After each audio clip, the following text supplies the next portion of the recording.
राजस्थान की राजनीति में इन दिनों कांग्रेस सरकार में सब कुछ ठीक नहीं चल रहा। मंत्रियों को बाहर का रास्ता दिखाया जा रहा, विधायकों के ऊपर कार्रवाई करने की बात की जा रही है।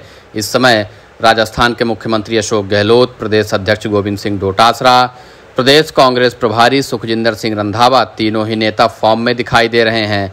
लगता है कि जैसे कांग्रेस हाईकमान ने उनको साफ साफ और खुली छूट दे दी है कि वह जो करना चाहें राजस्थान में इस समय वह कर सकते हैं। जिसे टिकट देना चाहें टिकट दें, जिसे पार्टी से बाहर का रास्ता दिखाना हो उसे बाहर का रास्ता दिखाएं।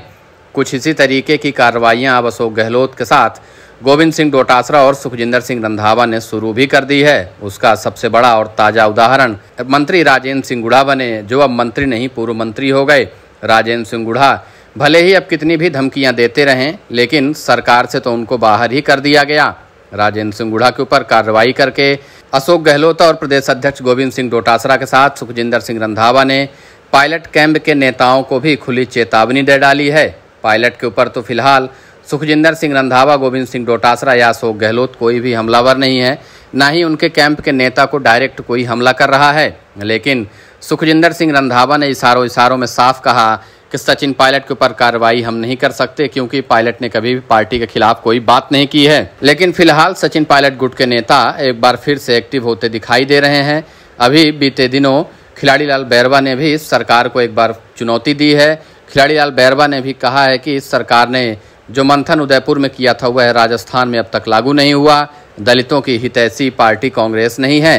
अगर ऐसा ही दलितों के साथ होता रहा तो कांग्रेस पार्टी राजस्थान से गायब हो जाएगी। अब एक बार फिर से सचिन पायलट गुट के नेता सरकार पर हमलावर हैं, लेकिन फिलहाल अभी तक खिलाड़ी लाल बैरवा के ऊपर किसी भी तरीके की कार्रवाई की कोई बात सामने नहीं आई है। इधर बाड़मेर के गुढ़ामलानी से विधायक हेमाराम चौधरी वह भी चर्चा में हैं, क्योंकि उनको भी बर्खास्त करने की मांग भाजपा ने उठा दी है। भाजपा के प्रदेशाध्यक्ष सीपी जोशी ने खुलकर कहा कि अगर कार्रवाइयां अशोक गहलोत, मंत्री राजेंद्र गुढ़ा पर कर रहे हैं तो हेमाराम चौधरी के साथ सचिन पायलट और उनके कैंप के नेताओं पर भी करना चाहिए। इन लोगों ने भी सरकार के ऊपर कई बार भ्रष्टाचार के आरोप लगाए, कई बार अशोक गहलोत और उनकी सरकार पर आरोप लगाए गए। सरकार पेपर लीक करवा रही, सरकार काम नहीं कर रही, युवाओं की बातें नहीं सुन रही, बेरोजगारी चरम पर है। इस तरीके के आरोप सचिन पायलट और उनके कैंप के नेता लगातार अशोक गहलोत पर लगाते रहे हैं। इसी बात को लेकर अब भाजपा भी हमलावर हो चुकी है कि सचिन पायलट के ऊपर कोई कार्रवाई नहीं हुई, ना ही उनके विधायकों के ऊपर कोई कार्रवाई हुई।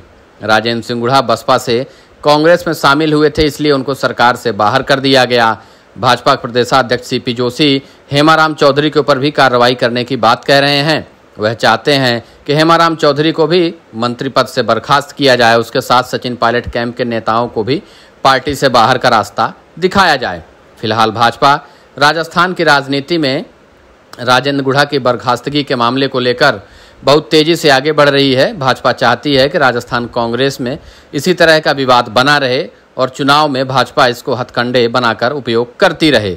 फिलहाल राजेंद्र सिंह गुढ़ा के मामले में भाजपा जिस तरीके से हमलावर हुई है, उससे साफ लग रहा है कि बीजेपी को एक बड़ा मौका मिल गया है, जिसकी बानगी अब प्रदेशाध्यक्ष सीपी जोशी ने भी खुलकर दिखा दी है। सीपी जोशी ने खुलकर कहा कि अगर राजेंद्र सिंह गुढ़ा को सरकार से बाहर किया गया तो हेमाराम चौधरी और सचिन पायलट कैंप के नेताओं को भी पार्टी से बाहर का रास्ता दिखाना चाहिए।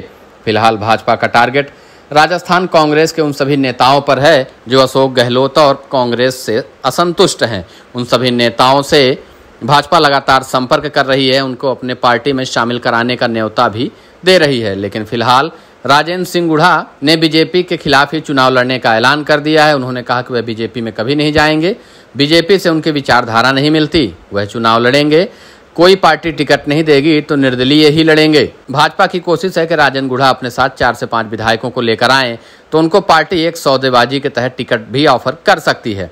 लेकिन फिलहाल राजेंद्र सिंह गुढ़ा ने साफ साफ मना कर दिया कि वह किसी भी तरीके से बीजेपी में शामिल नहीं होंगे। लेकिन राजेंद्र सिंह गुढ़ा को भाजपा ने अपने पाले में लाने के लिए लगातार अशोक गहलोत के ऊपर हमलावर हो चुकी है। फिलहाल राजेंद्र सिंह गुढ़ा के बहाने भाजपा राजस्थान की राजनीति में बहुत तेजी से उबाल ला रही है और उस उबाल में गहलोत सरकार फंसती चली जा रही है।